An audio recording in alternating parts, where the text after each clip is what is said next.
వీళ్ళు సమగ్ర కుటుంబ సర్వే అని చెప్పి 10 సంవత్సరాలు చేసుకొని ఒకటే కుటుంబం ఈ డాక్యుమెంట్ దాచిపెట్టుకున్నది అధ్యక్ష త్రిజోరీలా.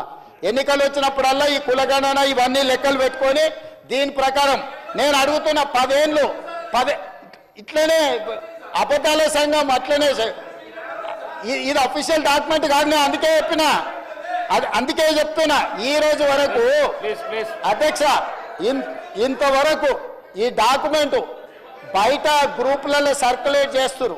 ఈ డాక్యుమెంట్ ఇంతవరకు వాళ్ళు సర్వే చేసినాం, మేము ఒకటే రోజులు చేసినాం, మేము చాలా పొడిచేసినాం, చింపేసినాం, లేనోడు లేనట్టే ఉన్నోడు ఉండాల్సిందే అని ఆ రోజు ఎంతో హడావిడి చేశారు. తెలంగాణ మొత్తం బంద్ అన్నారు అధ్యక్ష. 7 గంటల నుంచి 7 గంటలు 12 గంటలు చేసినామన్నారు. ఈ డాక్యుమెంటును మంత్రివర్గ సమావేశంలో పెట్టి మంత్రివర్గం ఎందుకు ఆమోదించలేదు? ఈ డాక్యుమెంటును 10 సంవత్సరాలు ప్రభుత్వంలో ఉన్న వాళ్ళు శాసనసభలో ఎందుకు ప్రవేశపెట్టలేదు? ఈ డాక్యుమెంట్కు లీగల్గా ఇదే ఒకవేళ అయితే ఎందుకు ఈ ప్రభుత్వం ఈ నివేదికను బయట పెట్టలేదు అధ్యక్ష? ఒక కుటుంబం ఎందుకు దాచిపెట్టుకున్నది డాక్యుమెంట్ను? అంటే ఒక కుటుంబం కోసం సమగ్ర కుటుంబ సర్వే చేసి ఆ కుటుంబం రాజకీయ ప్రయోజనానికి వాళ్ళు పెట్టుకున్నారు. ప్రజల కోసం మేము చెయ్యాలని ఈరోజు ఇంటింటికి వెళ్ళి ప్రతి 150 కుటుంబాలను గుర్తించి ప్రతి 150 కుటుంబాలకు ఒక ఎన్యూమరేటర్ను పెట్టి రోజుకు 8 నుంచి 10 కుటుంబాలే ఒక్క రోజులో చేయమనలేదు అధ్యక్ష. 50 రోజులు నిరంతర ప్రక్రియ చేసి 50 రోజుల తరువాత 100% పారదర్శకంగా ఈరోజు సామాజిక ఆర్థిక రాజకీయ కులగణన సర్వే చేసి ఈరోజు ఇక్కడ పెడితే వాళ్ళు ఎక్కడో కాకి లెక్కలు తీసుకొచ్చి చెట్ల మీద ఇస్తరాకులు కుట్టినట్టు ఎక్కడెక్కడో వివరాలు తీసుకొచ్చి సభలు పెట్టి ఈ సభను ఎందుకు తప్పుదో పట్టిస్తారు అధ్యక్ష? 2011 జనాభా లెక్కలు తప్ప ఎక్కడ కూడా అధికారిక లెక్కలు లేవు. ఆ తర్వాత 2024లో కాంగ్రెస్ పార్టీ అధికారంలోకి వచ్చిన తర్వాత చేపట్టిన ఈ సర్వే మాత్రమే అధికారిక డాక్యుమెంటు. ఇంత మించి అధికారిక డాక్యుమెంటు లేదు. ఇట్లాంటి లెక్కలు చెప్తే సభను తప్పుదోవ పట్టించడమే, సమాజాన్ని తప్పుదోవ పట్టించడమే. 2011 జనాభా లెక్కల ప్రకారము 3,50,03,674 మంది అధ్యక్ష 2011 జనాభా లెక్కల ప్రకారం. ఈ రోజు మా ప్రకారము 3,70,00,000 పైచిలకు జనాభా అధ్యక్ష. ఇంకెక్కడ కూడా అధికారికంగా లెక్కలు లేవు. ఎవరైనా చెప్తే ఊహించో లేకపోతే అబద్ధాలు ఎవరైనా చెప్తే అవి మోసుకొచ్చి ఇక్కడ చెప్పుడు తప్ప ఏ చర్చకు తావు లేదు. అందుకే దయచేసి మా మిత్రులను బలహీన వర్గాలను సామాజిక న్యాయం చేయాలని ఒక ఉక్కు సంకల్పంతో రాహుల్ గాంధీ గారి మాట ప్రకారం ఈరోజు కాంగ్రెస్ పార్టీ ఏదైతే ప్రయత్నం చేస్తుందో ఈ ప్రయత్నానికి సహకరించండి. నరేంద్ర మోడీ గారిని 2021లో లెక్కించాల్సిన జనాభా లెక్కలు ఇంతవరకు లెక్కించలేదు. వాళ్ళు అడిగారు, వీళ్ళు లెక్కించరు. మేము అడుగుదామంటే సహకరించరు. ఈ రకమైన ప్రయత్నాలు బలహీన వర్గాల సంక్షేమానికి ఉపయోగం ఉండదు. దయచేసి ఇట్లాంటి అర్థం పర్థం లేని అన్ని కాగితాలు తీసుకొచ్చి సభను తప్పుదో పట్టించొద్దు. ఇప్పుడు ఏదైతే చేస్తున్నామో 100% పారదర్శకంగా ఉంది. మిగతా 16 లక్షల కుటుంబాలు ఏవైతున్నాయో ఆ 16 లక్షల మంది వివరాలలో 3 లక్షల పైచిలకు కుటుంబాలు ఉన్నాయి కదా అధ్యక్ష. ఇగో 4-5 ఇన్నే ఉన్నారు అధ్యక్ష ఈ సభలో. ఎందుకు వివరాలు అందించలేదు? తెలంగాణ సమాజానికి వాళ్ళు క్షమాపణ చెప్పాలి అధ్యక్ష. ప్రభుత్వం అధికారికంగా సేకరిస్తున్న సమాచారాన్ని ప్రజాప్రతినిధులుగా ఉండి పక్కదారి పట్టించి వివరాలు ఇవ్వకుండా ఈరోజు సభలో ఏదేదో మాట్లాడితే ఎట్లా అధ్యక్ష? దయచేసి సహకరించండి. ఇప్పుడు కూడా నేను కోరుకుంటున్నా హరీష్ రావు గారిని, చంద్రశేఖర్ రావు గారిని, తారక రామారావు గారిని, పద్మారావు గారిని, పోచంపల్లి శ్రీనివాసరెడ్డి గారిని వీళ్ళందరినీ నేను కోరుకుంటున్నా, దయచేసి ఈ సర్వేలో పాల్గొనండి, వివరాలు ఇవ్వండి. ఇవాళ బలహీన వర్గాలకు న్యాయం జరిగే విధంగా మనం చర్యలు చేపడదాము.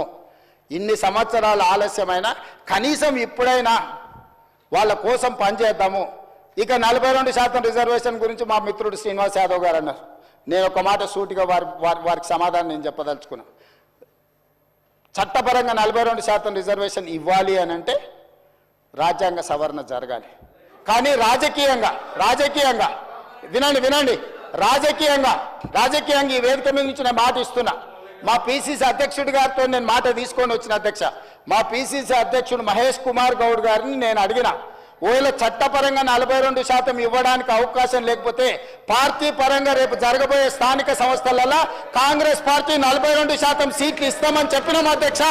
ఇవాళ మేము సిద్ధంగా ఉన్నాం, మీరు సిద్ధంగా ఉన్నారా? నేను ఇవాళ సూటిగా అడుగుతున్న బీఆర్ఎస్ను, బీజేపీని, మా పార్టీ 42% రేపు జరగబోయే స్థానిక సంస్థల ఎన్నికలల్లో 42% సీట్లు మా పార్టీ ఇస్తుంది. ఇది మా కమిట్మెంట్. మీ రెండు పార్టీలు నేను సవాల్ విసురుతున్నా, మీరు రాండి, ఈ వేదిక మీద నుంచి మాట ఇవ్వండి, 42% ఇద్దాం. చట్టాన్ని సవరించే చట్టంలో ప్రొవిజన్ వచ్చినప్పుడు చట్ట ప్రకారం ఇద్దాం. ఈ రోజు రాజకీయంగా నైతికంగా మనం కట్టుబడి ఉండి 42% బలహీన వర్గాలకు సీట్లు ఇద్దాం. మీకు చిత్తశుద్ధి ఉంటే ముందుకు రాండి అని చెప్పి నేను వారికి సూచన చేస్తున్నా అధ్యక్ష. ఈ ప్రత్యేక శాసనసభ సమావేశాల్లో 42% రిజర్వేషన్ అమలు చేయడానికి కామారెడ్డి డిక్లరేషన్లో ఇచ్చిన విధంగా ప్రత్యేకమైన బిల్లు ఏమన్నా తెస్తున్నారేమో, ఆ బిల్లు తెచ్చి వెంటనే శాసనసభలో ఆమోదింపజేసి తద్వారా చట్టబద్ధత కల్పిస్తారేమో అని చెప్పి రాష్ట్ర వ్యాప్తంగా బలహీన వర్గాల సోదరులు కామారెడ్డి డిక్లరేషన్ చూసిన వాళ్ళు ఎదురు చూస్తూ ఉంటారు. కానీ ముఖ్యమంత్రి గారు ఏం చేస్తున్నారు సార్? ఇక్కడ లేచి ఓ 4 పేర్లు చదివి, అధ్యక్ష మీ ప్రభుత్వం మీద ప్రజలకు నమ్మకం లేదు. ఎందుకంటే రేవంత్ రెడ్డి గారు మీరే చెప్పినారు, సమగ్ర కుటుంబ సర్వే జరిగినప్పుడు తమరిచ్చిన ఉపన్యాసమే మొత్తం యూట్యూబ్లో ఉంది, అన్ని టీవీలలో ఉంది. ఏమన్నారు సార్ ఆ రోజు? ఆ ముఖ్యమంత్రి చెప్తాడు, సరే ఎవరు పడితే వాళ్ళు వచ్చి మీ ఇంటికి వచ్చి వివరాలు అడిగితే ఇచ్చేస్తారా, అవలగాలు దివానాగాలు ఇచ్చేస్తారా అని మాట్లాడింది రేవంత్ రెడ్డి గారు, మేం కాదు. మీరు చెప్పిన మాటలనే ఎన్యూమరేటర్లకు చూపెట్టి చెప్పినారు, మేము ఇయ్యము మీకు వివరాలు, 57 రకాల వివరాలు అడుగుతున్నారు, ఎట్లిస్తాము? మీరే అన్నారు ఆనాడు, ఎవరు పడితే వాళ్ళకి ఇచ్చేస్తామా వివరాలు అని మాట్లాడింది. అదే చూపెట్టి అడిగింది. అధ్యక్ష వాస్తవం ఏంటంటే అధ్యక్ష, సమగ్ర కుటుంబ సర్వే 2014లో జరిగింది. శాంతికుమారి గారు ఉన్నారు, రామకృష్ణారావు గారు ఉన్నారు, సందీప్ కుమార్ సుల్తానియా గారు ఉన్నారు. అప్పుడు ఇదే అధికారుల అధ్యక్ష, అప్పుడెవరు వేరే లేరు. సమగ్ర కుటుంబ survey, I'm saying this on record, I worked as a minister for 9.5 years. Yes, చేసింది మొత్తం ప్రభుత్వ అధికారులే, చేపించింది ప్రభుత్వమే. Yes, it is an official document. అందులో ఖచ్చితంగా మేము ఓపెన్ గా వెబ్సైట్ లోనే పెట్టినాం, అసెంబ్లీలో కాదు, చాటుమాటుకు కాదు, పారదర్శకంగా వెబ్సైట్ పెట్టాం. ఆ వెబ్సైట్ లోంచే పాయల్ శంకర్ గారు తీసుకున్నారు. ఏముంది అధ్యక్ష సమగ్ర, ఒక మాట, మీ చేతిలో కూడా అదే ఉంది. ఏముంది అధ్యక్ష అందులో డేటా? తేడా ఏంటంటే కేసీఆర్ గారి ప్రభుత్వానికి కాంగ్రెస్ ప్రభుత్వానికి అధ్యక్ష, సమగ్ర కుటుంబ సర్వేలో పాల్గొన్న కుటుంబాల సంఖ్య 1,03,00,000 కుటుంబాల అధ్యక్ష, 1,03,95,000. మొత్తం పాల్గొన్న ప్రజలు 3,68,00,000. 3,68,00,000 జరిగింది ఒక్క రోజులో 24 గంటల్లో రాష్ట్ర వ్యాప్తంగా ప్రతి ఇంటిని ఎన్యూమరేట్ చేసి అత్యద్భుతంగా చేసినాం మేము.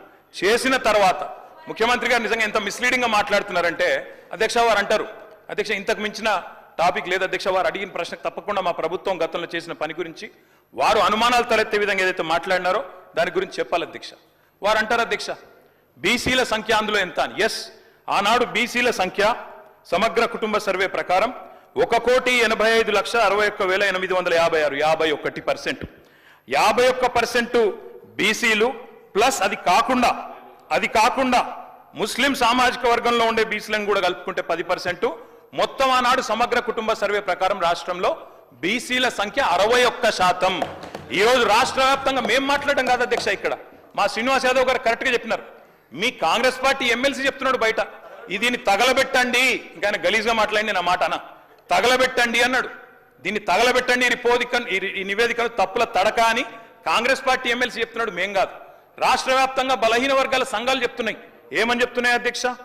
సమగ్ర కుటుంబ సర్వేలో 1,85,61,000 ఉన్న బీసీలు ఎట్లా 1,64,00,000 తగ్గినరు, 51% 46% ఎట్లయిందని అడుగుతున్నారు.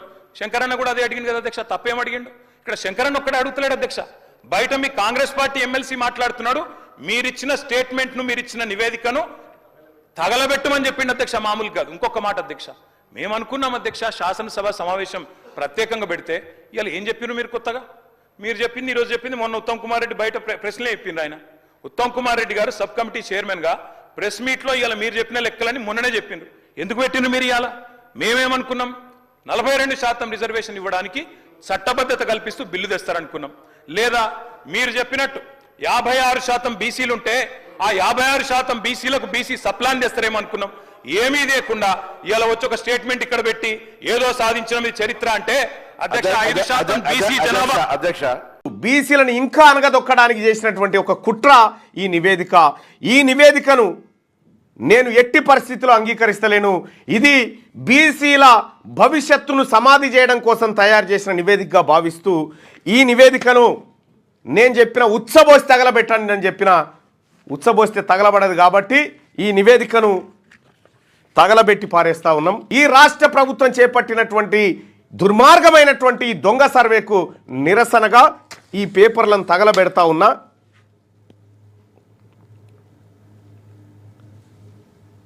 ఇవి బీసీ ప్రజలను మోసం చేసినటువంటి నివేదిక ఏదైతే ఉందో ఈ చట్టసభలో ప్రవేశపెట్టినటువంటి నివేదిక దీన్ని తగలబెడతా ఉన్నాం ఇవాళ.